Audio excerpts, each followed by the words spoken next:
ಸರ್ಕಾರಿ 108 ಆಂಬ್ಯುಲೆನ್ಸ್ಗಳಲ್ಲಿನ ದುಬಾರಿ ವೈದ್ಯಕೀಯ ಸಾಮಗ್ರಿಗಳನ್ನು ಕದಿತಾ ಇದ್ದಂತಹ ಆರೋಪಿಯನ್ನ ಹಾವೇರಿ ಜಿಲ್ಲೆಯ ರಟ್ಟಿಹಳ್ಳಿ ಪೊಲೀಸರು ಬಂಧಿಸಿದ್ದಾರೆ.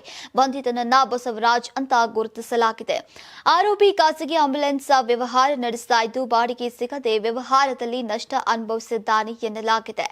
ಈ ಹಿನ್ನೆಲೆಯಲ್ಲಿ ಸಾಲದ ಬಾಧೆ ಹೆಚ್ಚಾಗಿ ಕಳ್ಳತನದ ಮಾರ್ಗವನ್ನ ಆರಿಸಿಕೊಂಡಿದ್ದಾನೆ ಅಂತ ಪೊಲೀಸರು ತಿಳಿಸಿದ್ದಾರೆ. ಸರ್ಕಾರಿ ಆಸ್ಪತ್ರೆಗಳ ಆವರಣದಲ್ಲಿ ಮಧ್ಯರಾತ್ರಿ ವೇಳೆ ಆಂಬ್ಯುಲೆನ್ಸ್ಗಳು ನಿಲ್ಲಿಸಿದಂತಹ ಸಮಯದಲ್ಲಿ ಆರೋಪಿ ಕೃತ್ಯ ಎಸಗ್ತಾ ಇದ್ದ. ಆಂಬ್ಯುಲೆನ್ಸ್ಗಳಲ್ಲಿನ ಮಾನಿಟರ್, ವೆಂಟಿಲೇಟರ್, ಸಿರಿಂಜ್, ಪಂಪ್ ಸೇರಿದಂತೆ ದುಬಾರಿ ಉಪಕರಣಗಳನ್ನು ಕದ್ದಿರುವುದು ಈಗ ತನಿಖೆಯಲ್ಲಿ ಬೆಳಕಿಗೆ ಬಂದಿದೆ. ರಟ್ಟಿಹಳ್ಳಿ, ಹಾವೇರಿ ಹಾಗೂ ಹಲಗೇರಿ ಸರ್ಕಾರಿ ಆಸ್ಪತ್ರೆಗಳ 108 ಆಂಬ್ಯುಲೆನ್ಸ್ಗಳಿಗೆ ಈಗ ಸೇರಿದಂತಹ ಸ್ವತ್ತುಗಳನ್ನು ಕದ್ದಿದ್ದು ಇವುಗಳನ್ನು ಬೇರೆಯವರಿಗೆ ಅರ್ಧ ಬೆಲೆಗೆ ಮಾರಾಟ ಮಾಡ್ತಾ ಇದ್ದ ಎಂಬ ಮಾಹಿತಿ ಲಭ್ಯವಾಗಿದೆ.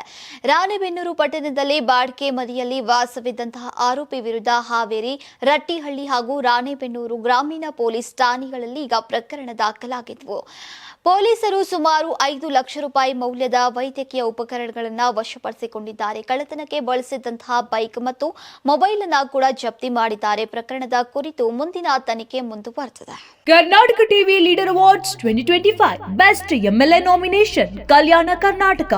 ಶರಣಗೌಡ ಕಂದಕೂರು, ಗುರುಮಿಟ್ಕಲ್ ಕ್ಷೇತ್ರ, ಅಜಯ್ ಸಿಂಗ್, ಜೇವರ್ಗಿ ಕ್ಷೇತ್ರ, ಶೈಲೇಂದ್ರ ಬೆಲ್ದಾಳೆ, ಬೀದರ್ ದಕ್ಷಿಣ ಕ್ಷೇತ್ರ, ಶರಣು ಸಲಗರ್, ಬಸವ ಕಲ್ಯಾಣ ಕ್ಷೇತ್ರ, ಬಸವರಾಜ್ ಮತ್ತಮೋಡ್, ಕಲಬುರಗಿ ಗ್ರಾಮೀಣ ಕ್ಷೇತ್ರ, ಅಲ್ಲಮಪ್ರಭು ಪಾಟೀಲ್, ಕಲಬುರಗಿ ದಕ್ಷಿಣ ಕ್ಷೇತ್ರ, ಮಾನಪ್ಪ ಡಿ ವಜ್ಜಲ್, ಲಿಂಗಸುಗೂರು ಕ್ಷೇತ್ರ, ಅವಿನಾಶ್ ಜಾಧವ್, ಚಿಂಚೋಳಿ ಕ್ಷೇತ್ರ, ಹಂಪನಗೌಡ ಬದರ್ಲಿ, ಸಂದನೂರು ಕ್ಷೇತ್ರ, ರಾಘವೇಂದ್ರ ಹಿಟ್ನಾಳ್, ಕೊಪ್ಪಳ ಕ್ಷೇತ್ರ, ಗಣೇಶ್ ಕಂಪ್ಲಿ ಕ್ಷೇತ್ರ, ಕೃಷ್ಣ ನಾಯಕ್, ಹಡಗಲಿ ಕ್ಷೇತ್ರ. ಕರ್ನಾಟಕ ಟಿವಿ ವಾಟ್ಸ್ಆಪ್ ಚಾನೆಲ್ ಮೂಲಕ ವೋಟ್ ಮಾಡಿ ಹಾಗೂ ಇವರಲ್ಲಿ ಬೆಸ್ಟ್ ಎಂಎಲ್ಎ ಯಾರಂತ ಕಮೆಂಟ್ ಮಾಡಿ. ನೀವು ಸಣ್ಣ ಆಗ್ಬೇಕಲ್ವಾ? ಅದು ಒಂದು ಉತ್ತಮ ಆಹಾರದಿಂದ ಸಣ್ಣ ಆಗ್ಬೇಕಲ್ವಾ? ಪ್ರತಿದಿನ ನಮ್ಮ ಜೀನಿ ಸ್ಲಿಮ್ ನ ಯೂಸ್ ಮಾಡಿ ಯಾವುದೇ ಸೈಡ್ ಎಫೆಕ್ಟ್ ಇಲ್ದಂಗೆ ನೀವು ಸಣ್ಣ ಆಗ್ತೀರಾ.